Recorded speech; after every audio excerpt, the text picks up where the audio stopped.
Hey everyone, welcome to today's edition of One Single Story, where each weekday we tackle a single relevant question based on our Bible reading for that day. This week our reading is centered around the book of 2 John, and today I'm joined by Alyssa Bream and Zack Unkenholz. And we have some supporting passages today from 1 Corinthians chapter 2 and Matthew chapter 9. So let me read those and then we'll ask a question. He says, "Yet when I am among mature believers, I do speak with words of wisdom, but not the kind of wisdom that belongs to this world or to the rulers of this world, who are soon forgotten. No, the wisdom we speak of is the mystery of God, his plan that was previously hidden, even though he made it for our ultimate glory before the world began. But the rulers of this world have not understood it. If they had, they would not have crucified our glorious Lord. This is what the scriptures mean when they say, no eye has seen, no ear has heard, and no mind has imagined what God has prepared for those who love him." And in Matthew, he says, later Matthew invited Jesus and his disciples to his home as dinner guests, along with many tax collectors and other disreputable sinners. But when the Pharisees saw this, they asked his disciples, "Why does your teacher eat with such scum?" When Jesus heard this, he said, "Healthy people don't need a doctor, sick people do." Then he added, "Now go and learn the meaning of this scripture. I want you to show mercy, not offer sacrifices, for I have come to call not those who think they are righteous, but those who know they are sinners." You can find this multiple times in the Gospels, specifically where the Pharisees, Sadducees had problems with the people Jesus hung around because of their sinful actions, behaviors. And I am not completely sure that thought process is even, I still think that's prevalent today. People, we are concerned about who we hang out with. Why are people so uncomfortable with unbelievers and those that have done wrong? And the second part of that question is, how do we win the lost if we don't connect with those people? Part of the reason is you're worried. One is what other people might think. Like if you're hanging out with somebody who has certain habits that you don't want to be associated with, if you're hanging out with them all the time, people might assume that you have those same habits. I think another reason is fear that maybe you will fall into those habits. Maybe if you are a former alcoholic and you're with somebody who is drinking alcohol, like that might not be a good mix. And there's a lot of other combinations of those that, you're worried that you might fall into temptation, I guess would be the Christian way to say that. So I think that it's not just one reason. I think another reason is just if you grew up in a Christian bubble, the idea that there are people out there who don't believe in Jesus is kind of a scary, weird thing. Mm-hmm. For the first few times you meet somebody who doesn't believe it. Like you can't even comprehend it because that's been the foundation of your life. So it just becomes easier and more comfortable to stay with people in your church, in your community, in your family that you know and that also love Jesus. And it's not as easy to make friends with people who maybe have different beliefs than you. There's an example that came to mind as soon as you asked the question about, so a while back, we had a student visit our youth group for the first time, and we played a game called Trainwreck. The whole idea of the game is you go into the middle of a circle, everyone's in a chair, and you say a fact about yourself, and everyone else who shares that same fact gets up and switches chairs, right? And so, like, I'm in the middle, I say, "My name is Zach, and I've been to Disney World." Everyone's been to Disney World, switches chairs. But then we had this new person come. They go into the middle and they said, "My name is blank and I'm gay." And they meant it. Like they just like openly just said it like that. And no one moves, right? Because who else is going to get up? You have to share the thing in common for you to get up and switch chairs. No one moves. And I just said, he said, "You know what? You can maybe just say another thing that maybe more people might have in common."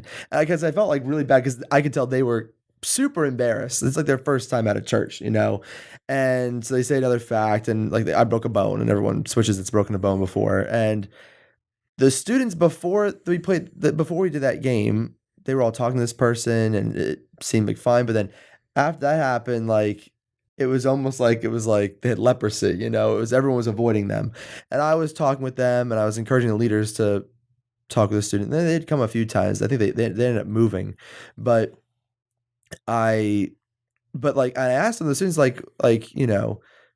why aren't you talking to them? Because they're in your small group, whatever.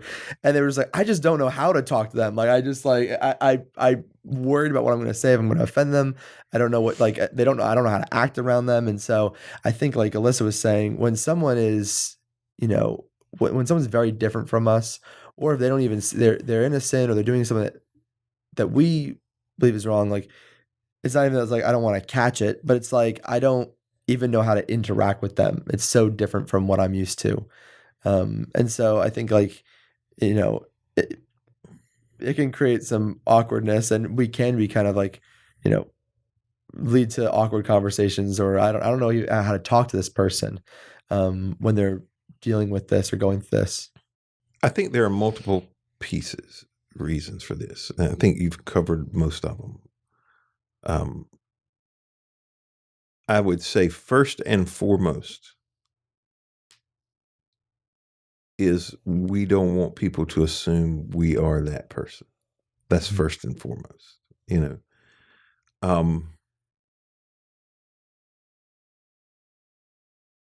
As I've gotten older, the less I think about that. I feel like I can live a life where people know, that's not a thing. But there are times where I wonder, what people think, when you have something to do with people who have real issues.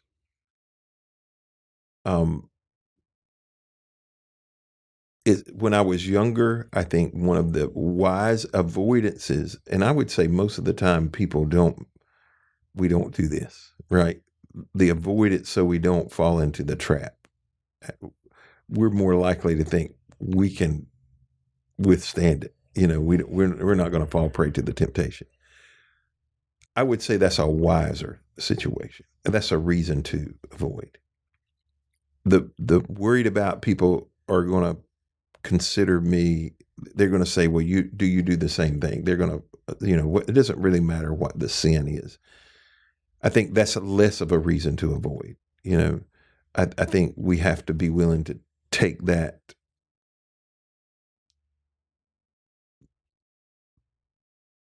heat, I guess, that comes with it in order to do, because Jesus did, the woman caught in the act of adultery, the woman at the well,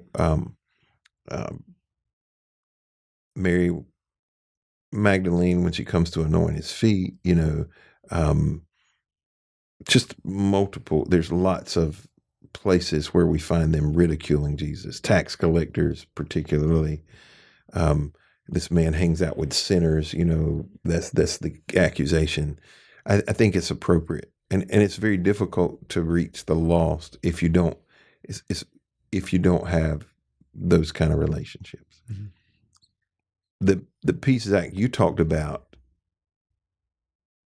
of people ostracizing a person because they don't know what to say. My specific experience with that, receiving that, and I have noticed it, I've watched it, I warn people about it when they're in the same situation.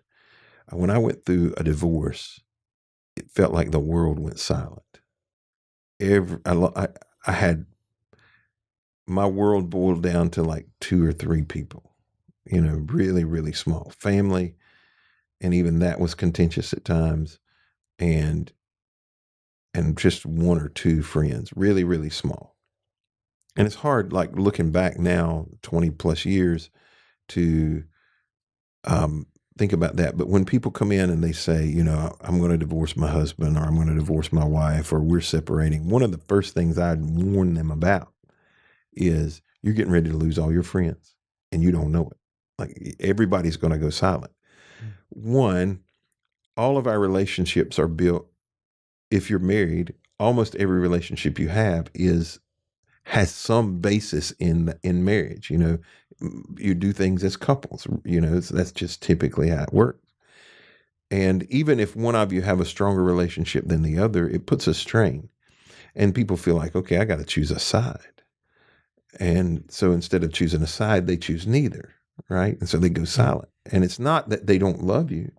I look back and I was hurt at the moment, but in hindsight, I've seen it happen so many times. What I realized is people just didn't know what to say. They'd never been there. They didn't have empathy. They loved you both and thought, if I show compassion to him, she's going to be offended. If I show compassion to her, he's going to be offended. So we say nothing to anybody. In the context where you just talked about, even if some of those kids had experimented or had thoughts about, or it was on their mind, it's certainly not going to be the first fact that they reveal. Like, that's not going to be, hi, I'm gay and my name is John, or what. That's just not, that's not going to be the case. And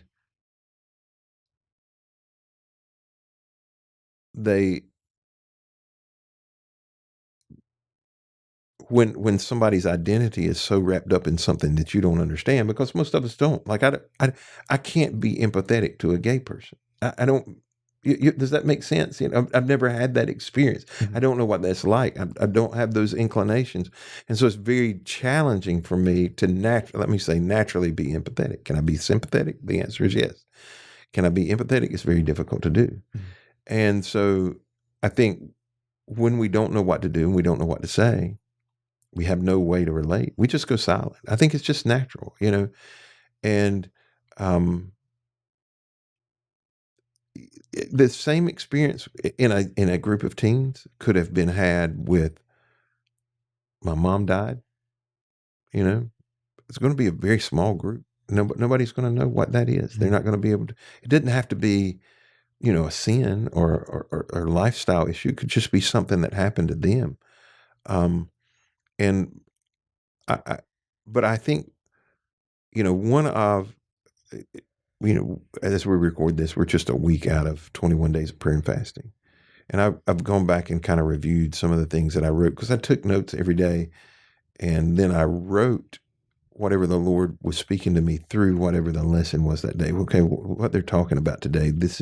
So one of the days, every day, I think they prayed for the lost.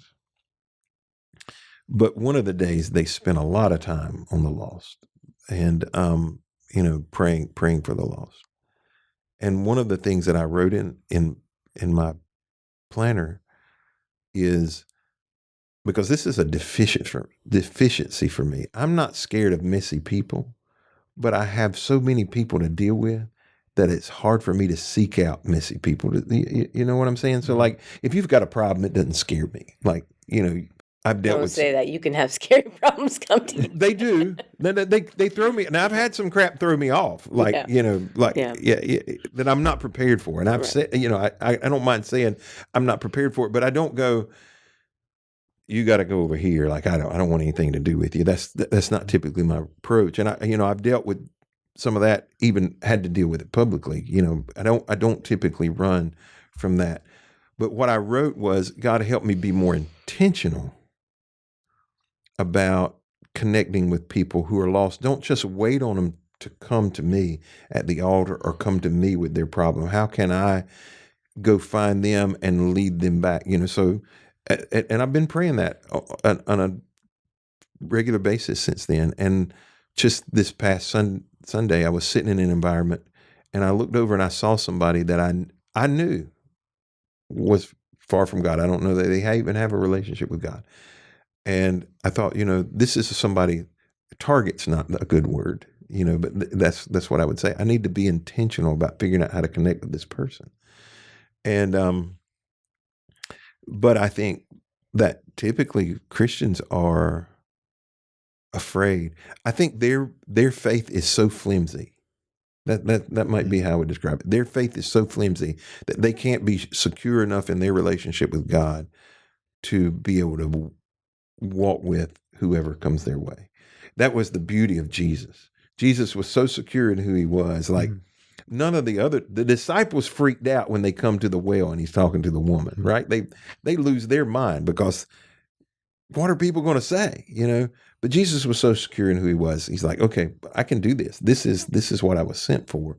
And I think one of the things that makes us be able to help people who are lost and hurting better and to seek them out is to become more secure in our relationship with Christ so that we're not always worried about what people think.